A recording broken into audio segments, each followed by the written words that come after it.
please. I'm begging you nicely. Come on, man. Please, God. Breaking the law off duty? No surprises there. Some officers think they possess the same amount of authority when they're off duty. It is nice to see them get a reality check for a change. Police receive multiple calls reporting a man, Joshua Summers, assaulting a woman and choking her. Security footage captures the incident, showing the police officer assaulting his own wife in public. The police show up at his house to take him into custody. Can we please put these cuffs in front? On what? I'm in front. You know the drill, man. I do. I got you. It's not my call. I know. It's my supervisor's. Yep. You know what I mean? I got you. And I just stand. I'm not gonna fight you. I'm not gonna with you. Like, there's nothing. She said the kids were gone before we got here. Oh yeah. Okay. Yeah, they showed up after that. Please put these in front of me. Please, I'm begging you. Okay. Just give me a second. Let's just hang tight. Once the supervisor figured out what we're gonna do, then we'll go from there. I got you. All right? Okay, that's fair. Body cam footage showed Summers sitting in the back of the cop car with his hands cuffed behind him. He begs to have the handcuffs moved to the front, claiming that he was claustrophobic. The officers deny his request. This is a 100% misunderstanding. And yes, they grab it. Summers tells the officers that everything was a complete misunderstanding, but admits that he grabbed his wife by her hair. What happened? Wait, look, I walked outside onto the patio. If it's comfortable for you, you can get out now. I was on the, I was inside. Okay. I walked outside, and I asked where one of our friends' wives was, and she got pissed and got with me, so I got her hair, and I was like, are you kidding me right now? Like, I took it as an accusation that I was doing something wrong. Okay. With my friend's wife. She's like, what? I was like, yeah, no. And then I grabbed her hair, and that was that. Like, and then we were good, and then people came out, started talking shit.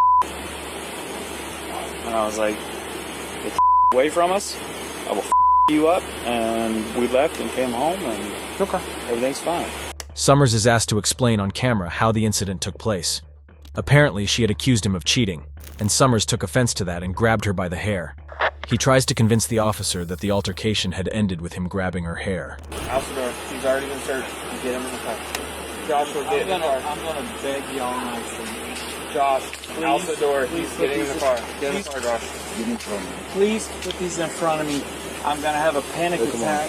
Please, guys, I'm not gonna fight you. You know that.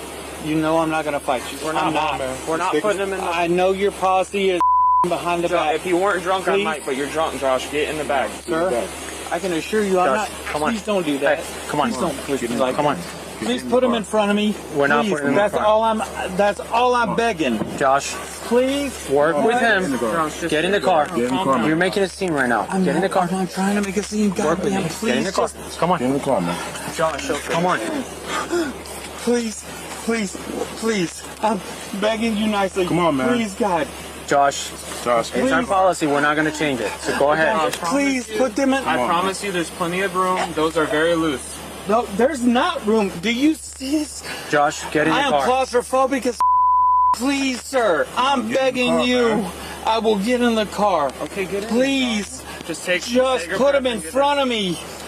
I'm begging you nicely. Put him in front of me. Josh, get in the car. Come on. You're about to get more charges. Come on. Hey, Sit down. You're good. Oh my God. take a breath. Take a breath. I'm not gonna fight you. I will go. I will go without. Fix his handcuffs. We'll do two. Can we do two handcuffs? It'll be better. No, but just please. Gonna put him I'm up front, Josh. I'm not kidding. We'll give you two cuffs, okay? Just take a breath. You're standing. You're not even in the car, I Josh. know. I'm fully aware of where I'm at right now.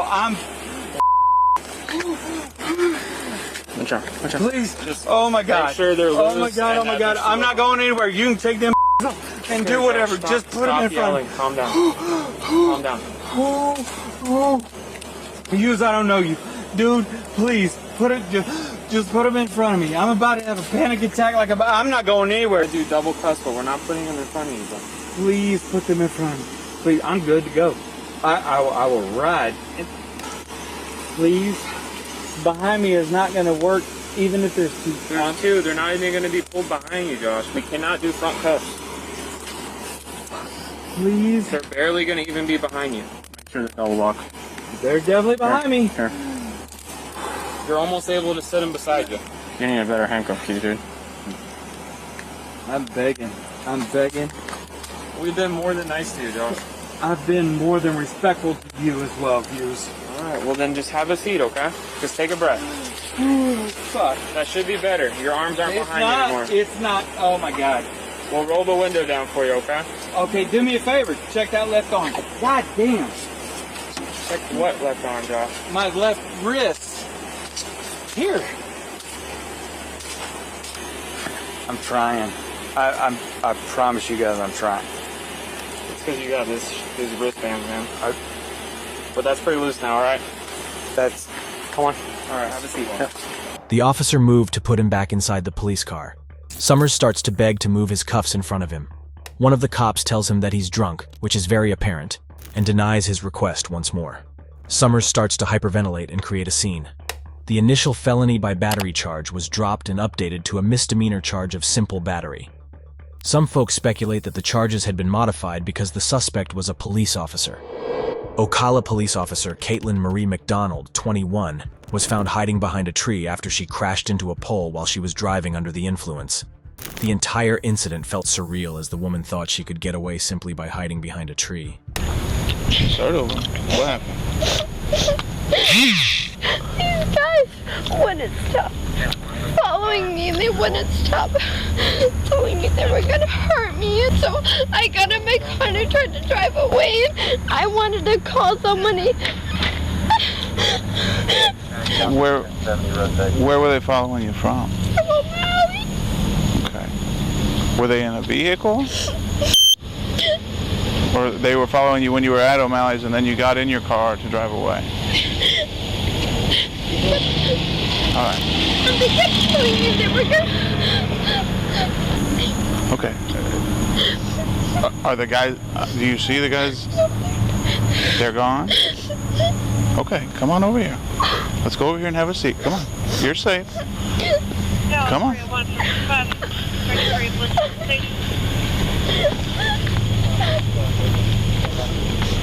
Sorry I didn't recognize you. I've been drinking a lot, but I just wanted to get away from them. They scared me. Okay. All right. Body cam footage reveals a DUI suspect cowering behind a tree, sobbing as an officer approaches. Upon recognition, she's identified as a fellow cop. McDonald claims she was fleeing from pursuers out to harm her. Is this her involved? Turn on your camera. Yes. I don't know. The people that were here did not see her driving. They were not wheel witnesses. They showed up because they saw the accident. They saw her outside of the car, and she ran over there behind the tree. Okay.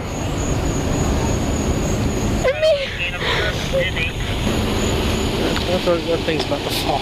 Yeah, just be careful now.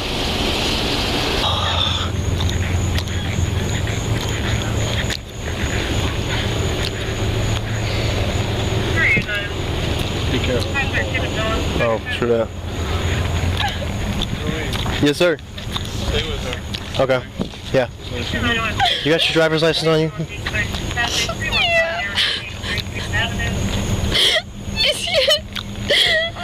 Okay. I'm so scared.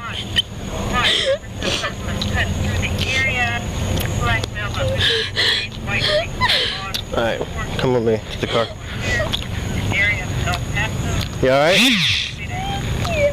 Why were you hiding behind the tree? Because they were telling me they were gonna do bad things to me. I'm drunk. And I didn't want to drive, but they had me no choice. I didn't want to call 911 because I was scared. That doesn't make sense. The footage shows the accident site. McDonald had almost destroyed the utility pole completely. It was barely standing upright. Her car was totaled in the crash. She tells the officer she didn't call 911 because she was scared. This story doesn't make any sense to the officer, and he voices that. How'd you end up in the pole?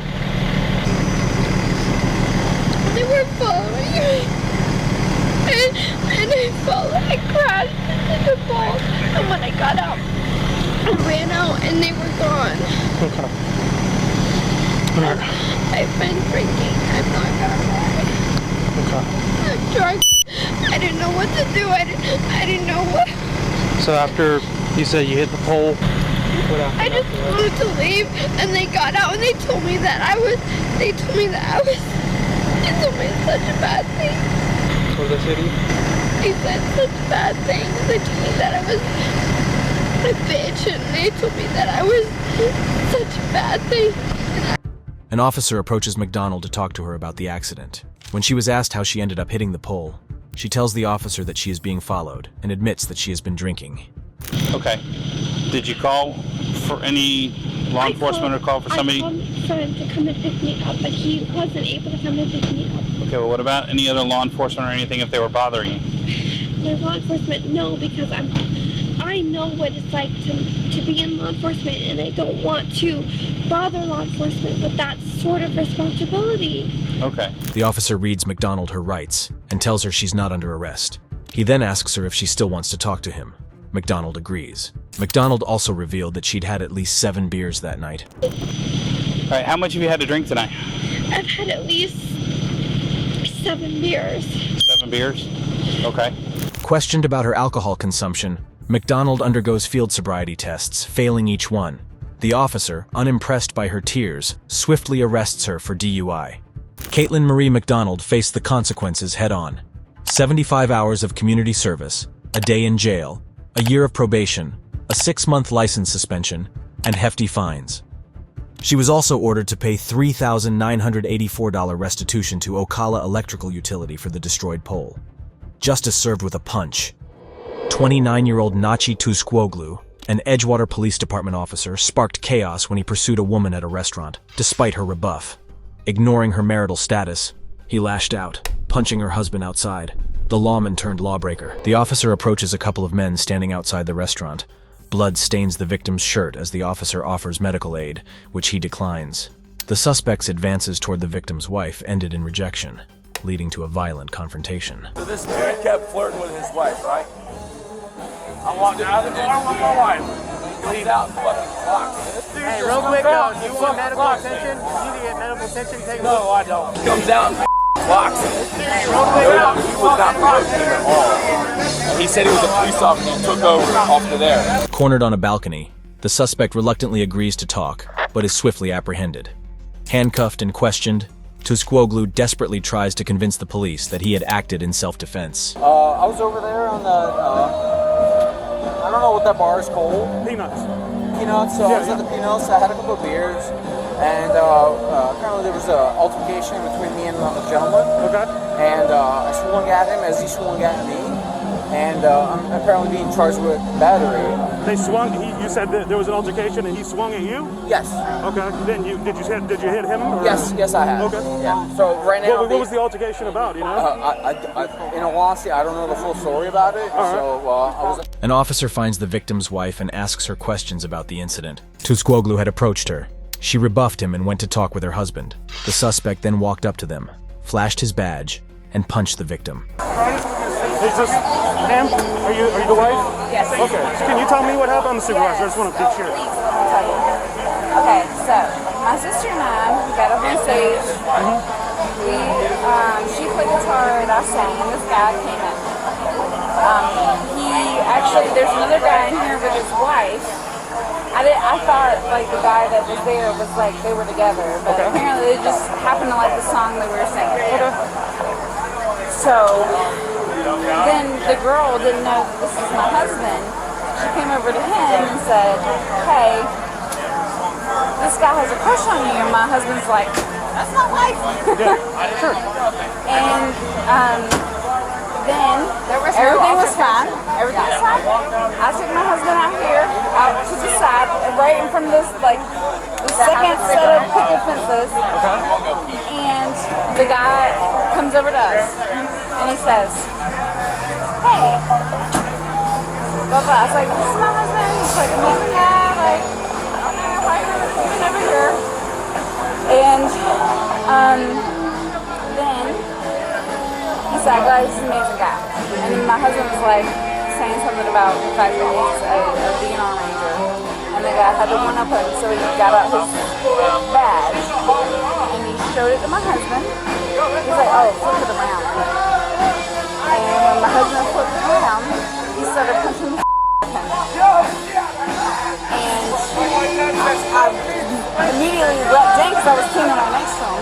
So they were kind of like just talking. Nachi Tusquoglu was arrested for a count of misdemeanor battery. He posted $500 bail according to court records. Officers were dispatched to look into a domestic disturbance. The caller claimed that a man had pulled a woman's hair and slapped another woman's face. They also noted that the suspect, Liam Cary, was a deputy at the Benton Sheriff's Office. What's going on tonight?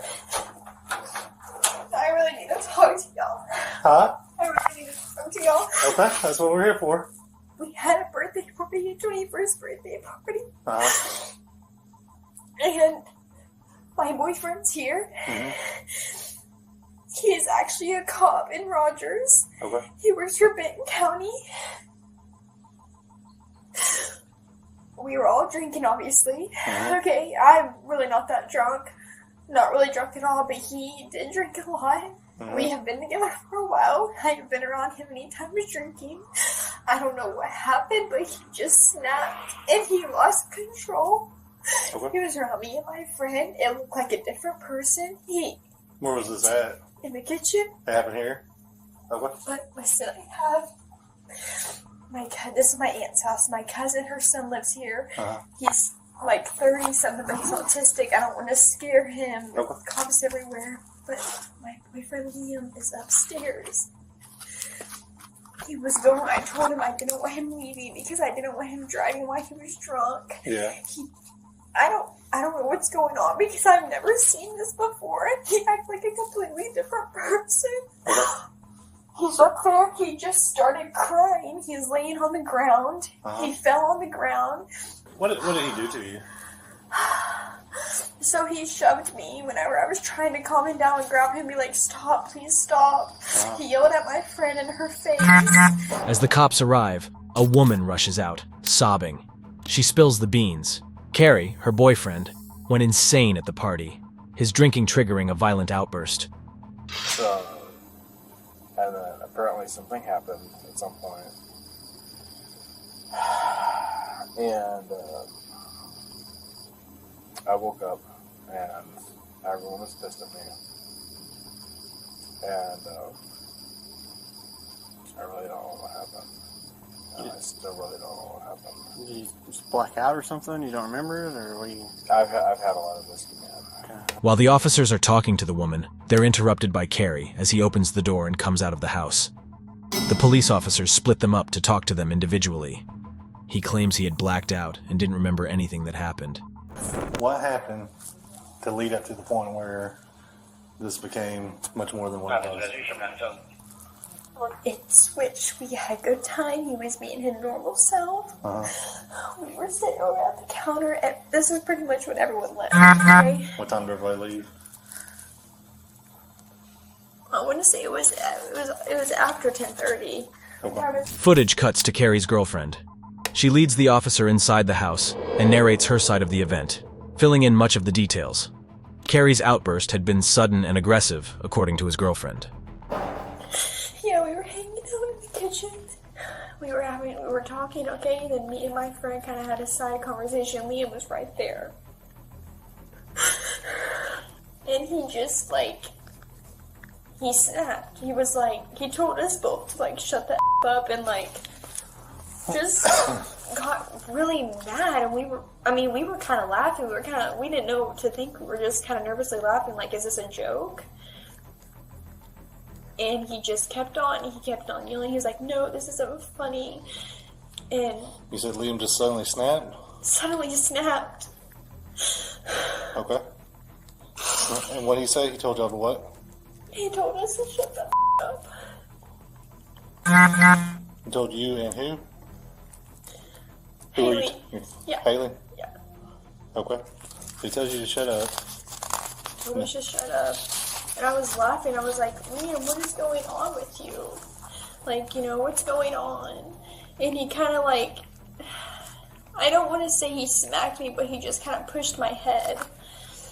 And then that's when me and my friend were like, okay, like, what is going on? You know, my friend got very defensive. She started yelling. So you thought he was kind of joking around at first? Well, I didn't think he was joking around because I've never seen him be that way, you know? But I was just, whenever you said you were kind of laughing, though, like... Yeah. The woman describes how the incident happened. She tells the officer that nothing could have happened to provoke him. He had snapped and gotten very aggressive with them. All right, Liam, do me a favor. Go ahead and stand up for me, okay? Oh, boy. Go ahead and put your hands behind your head, interlock your fingers. Behind your head. Behind your head. Thank you. Spread your feet.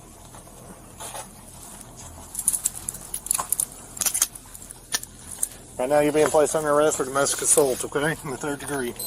After speaking to the woman and consulting with one another, the policemen decide to place him under arrest for 3rd-degree domestic assault. They search him before he's led to the back of the cop car. Liam Cary was charged with domestic assault in the 3rd degree. He was also fired from the department 2 days after the incident. An Ohio State Highway Patrol trooper's body cam shows the incident, which involved Columbus Division of Police Officer Trier Knieper and her friend, Paige Slyman. The two had been caught illegally street racing in separate cars at night, going 100 meters per hour in a 65 meters per hour zone. Where are you headed? To your boyfriend's? Okay. You want any medication?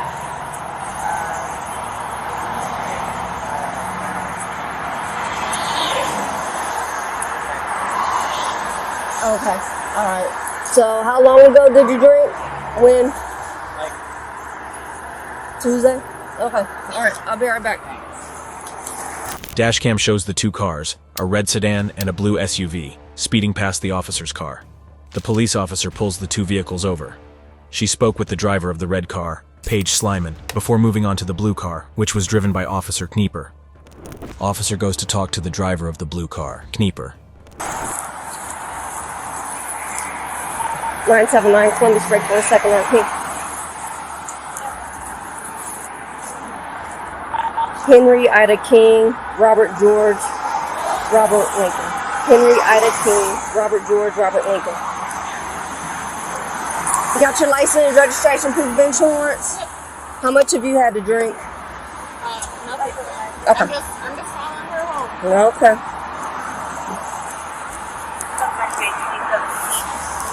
Any reason why you guys are racing?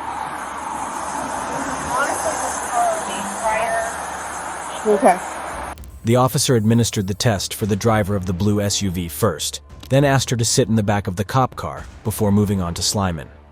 After the second woman completed the sobriety test, the officer placed her under arrest for DUI.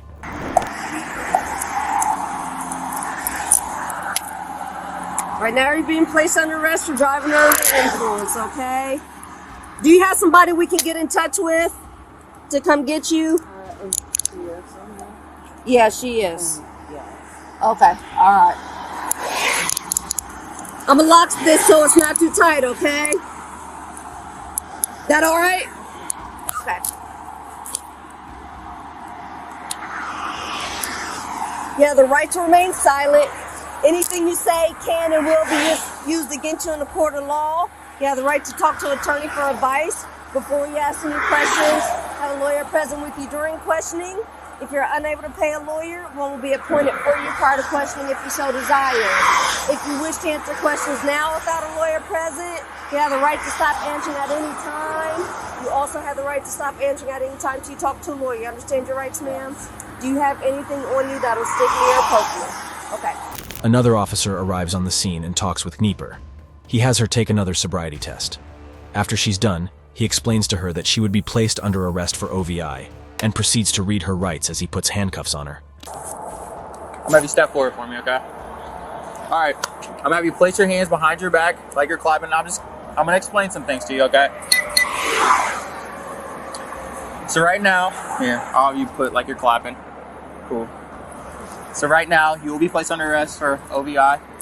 It's gonna read your rights real quick. You have the right to remain silent. Anything you say can and will be used against you in the court of law. You have the right to talk to your attorney prior to any questionings, you have the right to stop answering questions at any time. Do you understand your rights as I read them to you? All right, cool. Knieper fights charges of drag racing while intoxicated, misdemeanor charges, including operating a vehicle while impaired and drag racing in Franklin County Municipal Court. Yet, with resolve, Knieper returns to full duty, ready to face whatever comes her way. Justice reigns when even police officers face the scales of equality. Well, that's it for now. Like and subscribe for more gripping updates on Justice Served.